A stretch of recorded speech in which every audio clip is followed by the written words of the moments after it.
Hello and welcome back. Hope you're well and all that. So, sun's out, whichever direction it is, that way, behind the camera. We are now into March, in like a lion, out like a lamb and all that. So, you know, nice weather. It's going to be rough in a week or two. Just when we won't start turning things out and start lambing, just ideal. But anyway, so this week, what we're going to talk about.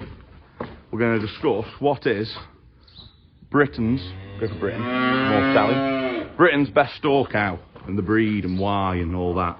More my opinion than factual, but you know, we love an opinion, don't we? But anyway, let's go find some cows.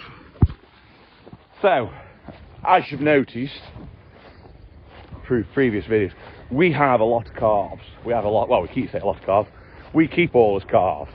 We never get rid of a calf unless somebody comes and wants one for a suck pack cow. But other than that, every calf is born and sold off the farm at 18 to 24 months of stores normally, unless TB comes in and then it's a bit different. But you know, that's that.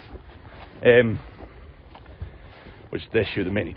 We've gone like the history of calves and breeding here is obviously we've done the 1970s thing of having a native bull, an Angus and Hereford. Then we went, when they sort of went less popular and natives weren't making the money, we all then went to limbs and had a Limousin for 15 years, did we? 20 years perhaps.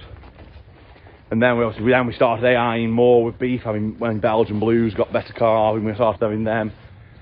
And now, obviously we had a Bazadaise, didn't we, for a while. And then now, we're back now at where we started, really. Obviously, we're back with the Angus bull, and we're AIing to Charolais. And obviously, the reason behind that, and we'll get into all that as we get going. But the reason behind it is properly it's just what fits your system right. I think what suits your system better, and all that. Because like with the ground that's up there on the skyline, you don't want a great big like a big continental thing does struggle up there.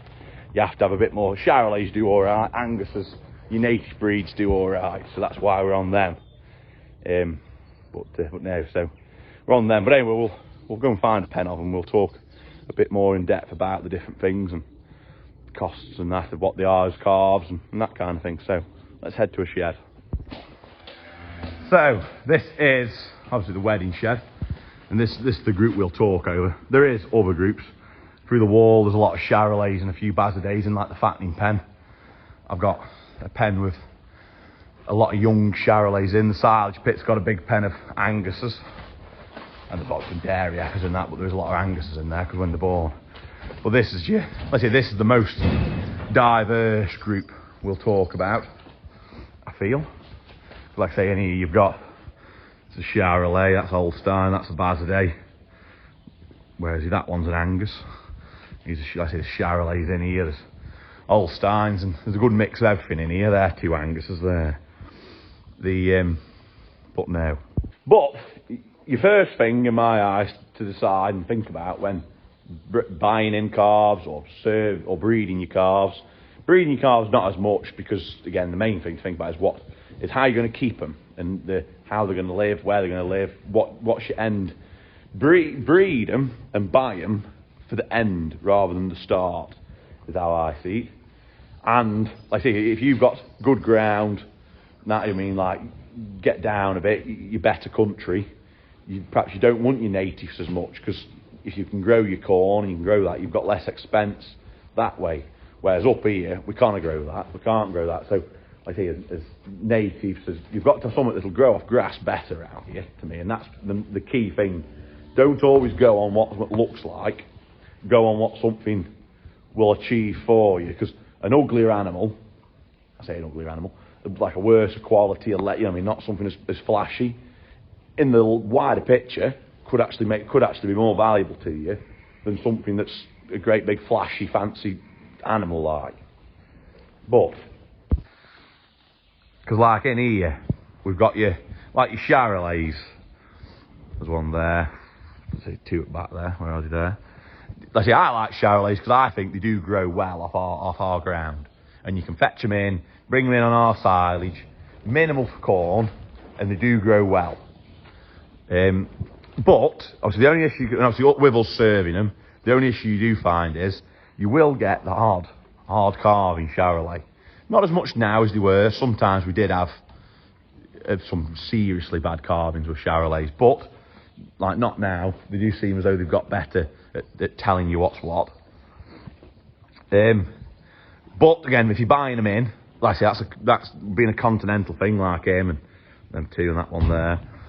You're talking perhaps 220 to 300 as a calf, pound, like that's what they're going to cost you to begin with. So you've always got to remember that like them, they'll always look better in the field, they'll always look good, but it's going to cost you like, you know, I mean, a good chunk of money to begin with to buy them, to get them in. Because let's say these here, well, you know, them ones, they will turn into something like that. I say when they come to be fat or when they get sold as stores, they'll be worth, I mean, they could be worth, I mean, fat, they could be $2,000. The stores, they could be 12 to 1,800, couldn't they? You see? But obviously, when you've had to pay 300 for them as a calf, haven't you? 250, 300 as a calf for them. But no, that's what they turn into. And like I say, these have just come off silage, minimal corn, they're on pit silage, and they're on a 70-30 beef nut off masses. But they've got to, I say they've not had a lot to keep. But anyway, we'll go back to the store shed and talk about them. We've then in here got Bazadaise. He's a Bazadaise. That one. There's that one back there is a Bazadaise. There, obviously that red in there is. I couldn't tell you anything about them as calves. I've never sold a Bazadaise calf through market. Other than the easy calving on your cows and painfully, I'm going to say, slow growing. They really are a steady thing. Like there's no rush in them. But I said they're easy calving. Well, I say if you're working on a basis it's a continental, out of some beef cows, out of the Montes we've got, lovely shapy calves. But if you're working on the basis that it's a beef calf, a continental thing, they'll be sort of 250, 300 pound. Same as a Charolais, they'll get to the price. They could make you £2,000 fat. Obviously, the £2,000 fat is based on the dairy cross. If it's a beef cross thing, you'll get more, won't you? I mean, some of these here, you'll have a job get R3's base rate on these because they've got too much Holstein in them. So they'd be like, I mean, if you get an 03 or an R2 somewhere around there, you'll do well. But I see that's what they are. But no, but then, right, we'll move on to his Angus, wherever they are amongst here. That's your Angus, and there's one there, he pops his head up with a white face. That's him. These are, obviously, up here, we run them up near Winking Man at 1,200 feet. That's an Angus riding there. The 1,200 feet on a bit of rushes and worse quality ground. And like I say, but they thrive off grass. You'll get them fat. Well, you'll get them to a weight easier than what you will a continental thing because they just don't need the corn. They can come off the grass better. Then you bring them down from up there. They do all right up there. You bring them down here onto better grass, and they still keep growing on the better. They do better on the better grass as well. And like I say, so they are a good animal for that. I see. That's a bit why we've gone on to Angus with having Angus bull, because you aren't with having ground up there and that sort of stuff. With having that sort of ground, you need an animal that'll suit that sort of ground, don't you? That environment. And I say yes. As a calf, again, you can probably buy them at the market anywhere from 80 to perhaps 200 pounds, somewhere around there. But there's a lot less keeping them, a lot less work because they can do it on grass. If they can stop out a bit longer, it's cheaper to get them to the point, isn't it, and everything. Like I say, they are, your native bred things are coming back now, and they are, like I say, folk are picking them more for that reason, because you can have them outside longer, they live longer outside, the better that way, easier to manage them like. And that's your only downside against continental things. Like I say, in my eyes, Belgian Blues, they cost a lot of money as a calf. They're flashy, they look nice, but they don't, like I say, they don't grow very well. And like I say, they cost so much, they don't grow very well, they're just all round expense, they are. Like I say, your Charolais aren't as bad, your limbs never were, but we come away from limbs because we found that you were getting to stage with limb bulls where you weren't getting a consistent calf off our cows. Some would be brilliant, some would be poor, some would be average, whereas we're finding with the Angus, all the way through, they're solid, like there's just an equal bunch all the time, which is better in my eyes. And as well, in Angus now, because of the suck patch side of things, they are a bit smaller cow. So, you know, a bit smaller cow, keep them out a bit longer, that kind of thing. But no. But then in this group, the final one, and potentially the one that I do think is probably the best in terms of buying to selling, your output of buying it in and all that, I do think is possibly the best. Oh, your Holstein steers. I say there's two there, and a couple there in the middle. And why do I think they are so good? Two reasons. For us, anyway, who are serving them, because you get Holstein steers, the negative side, Holstein steer, like they say, the negative side to getting an Holstein. The alternative to an Holstein steer is an Holstein heifer, so that's in the dairy herd, so that's brilliant for us. But in terms of calves, you buy them in there at a month old for 25 to 50 quid, something like that. Brilliant pricing. You know, you keep them. You've got the same costs as you would have on a blue, same costs as you would have on a Charolais in terms of milk and milk powder and corn and land and all that. And you'll never get them fat, you'll never get them pretty. The best thing to do with them really is, how I see it with them, and what we'll do with these is, get them to 2-year-old, bring them in 90 days on corn, get them gone at 90 days, whatever they weigh is what they weigh. You'll come away with you won't get an R. If you can get a high P, a good P, an O, an O1 or 2, something like that, that's what you aim for. Because you'll never be pretty. But they'll weigh, they will always weigh. And you'll come away, you'll be amazed how one of them compared to a Charolais, or a blue or a limb, the price at the end won't be the difference of the calf. You know, you won't be far off. Out of a dairy cross. We're not talking purebred beef, we're talking out of dairy crosses. Like I say, so you could come away with as a fat thing 1,800 for one of them.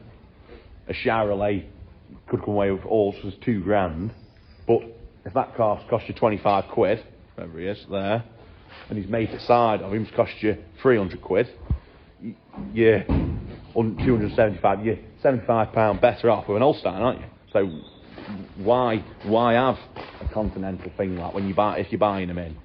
I think you run them on. The only thing downside is you've got to feel for Holstein steers. They don't look pretty. They aren't the nicest of looking things. You have to, if they're in front of, don't keep them in front of your house kind of thing, because every time you stood at kitchen window you'll see them and you just think, oh God. But you know, they're good for that. They've got the jobs. And like I say, if you're going to have them, if you're going to have Holsteins and dairy bulls, it's more dairy. It is especially dairy bulls. Don't expect to get something fancy at the end out of it. Something, something that does the job. It'll eat grass, eat corn, it'll grow, and then just be happy with the check at the end, rather than thinking, oh, I need to get back on the kill sheet. I need R3. I need base rate, the best grade I can get. Just lower your standards and say, right, that's roughly what I'm aiming for. A P? You perhaps get, P's would be dairy cows. You probably get an O, an O1, 2, perhaps somewhere around there. Like I say, your continentals out of dairy cows, you can get R2s, R3s, something like that. But like I say, if you can get into the O's with them, you've done well. They'll pay well because the weight will be there on them. It costs you a lot less to begin with. So, end of the day, you will in a roundabout way be better off. But no, so that's them. Like I say, there's a good mix, and the will, like I say, Holsteins, we've used it because of TB, and we've lost so many dairy cows. I am using a lot of conventional semen now, so I will end up with more Holstein bulls. If I was ever to go out and buy calves in to increase the store numbers that we run through, that is what I'd be buying. I'd be buying things like them pair, him at the back, wherever he is, there. Because to me, it's a no-brainer. Buy something cheap, buy them cheap, stack them high. If you've got more of them, you'll always make more at the end, won't you? And I imagine there'll be some comments now that somebody will turn around and say, oh, I won't have an Holstein, or I won't have this. But let's say, that's how I see it, that's my opinion of it. Buy them cheap, stack them high. But I think then obviously we've got the Angus bulls, so there will be more Anguses coming through, more Holsteins, and we can run them in a way that, like as we get less sheep, if we get less sheep, we can run as Anguses up the hill. We can keep as Holsteins on the lower ground where it's not just as bleak for them, and you can manage them like that, and they'll be all right. But yeah, that's how I see it. So, hopefully, that has covered all bases of it, and hopefully that's not the. Hopefully, it'll leave people thinking of buying calves and that sort of thing. If you've watched it, that's how I do it, and that's my opinion on that. Again, it's not necessarily the right opinion, is it? It's just somebody's opinion.